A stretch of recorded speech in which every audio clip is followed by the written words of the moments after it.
كيف ترى الحركة استقالة وزير العدل المستشار أحمد مكي؟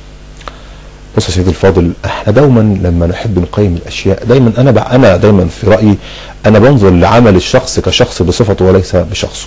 يعني بعيدا، كل ما نبعد عن الشخصنه كل ما ننتج. اي مؤسسه نجاحها في انجازاتها. عندما نجد هذه النجاحات غير على القدر غير المرضي للناس، لابد ان ننظر في الكيان الموجود. فده شيء طبيعي، وقد تكون المعوقات بسبب المستشار مكي، وقد تكون خارجة عنه. تقييم العمل المؤسسي يرجع لمؤسسة الرئاسة اللي قامت بتعيين المستشار أحمد مكي، وله كل الاحترام طبعا.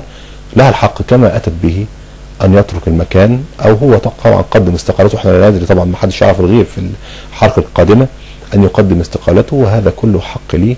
إنما لنا في الآخر مصلحة الوطن، وأعتقد لا أنا متأكد أن هذا برضو ما ينشده المستشار مكي تحديدا. واستقالة المستشار محمد فؤاد جد الله، خاصة أنه دشن ضمن أسباب استقالته حرصه أو خشيته على إصدار قانون السلطة القضائية. المشهد السياسي يعني أنا لما بشوفه بجد فيه نقطة غريبة جدا. بعيدا حتى عن المستشار جد الله، أي إنسان بيتقلد أي مكان في الناحية الرئاسية أو الناحية التنفيذية عندما يخرج لابد أن يخرج بمؤتمر صحفي ويقول أنه ظلم في هذا، وأنه رأى هذا وهذا وهذا. أنا أجد في أحيانا أن لما أعمل في مجال تنفيذي وأجد فيه بعض الأشياء التي لا أرضى عنها، أمانة المكان نفسه إلا إن لم تكن فاجعة كبيرة أن أنا أذكرها للناس كلها. أمانة المجلس نفسه مجلس، فمش ممكن كل يخرج من مؤسسة الرئاسة خرج ظلما وخرج عدوانا.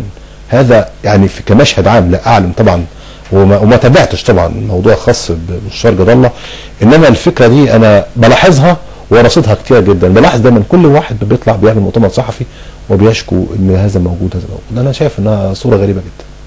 لكنه يقول اننا خشيت من اصدار قانون السلطه القضائيه، خاصه بعد ان استقال المستشار احمد مكي، ويرى ان البعض يقول عن هذا القانون انه مذبحه للقضاء، فقرر ان يهرب بعيدا قبل أن يتحمل هو مسؤولية إصدار هذا القانون.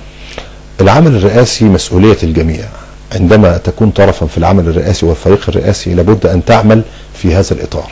رأيت أنك خارج هذا الإطار برأيك بعيد عن تقييمه هل صح أو خطأ، ما تعملش فيه.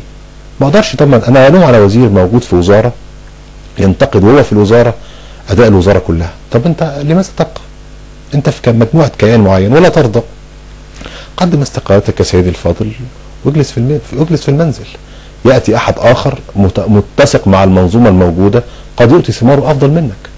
إنما طبعا تبريراته هو بهذا هو يسأل عنها. إنما هل هذا صحيح أو غير صحيح لا أصدقه ولا أكذبه.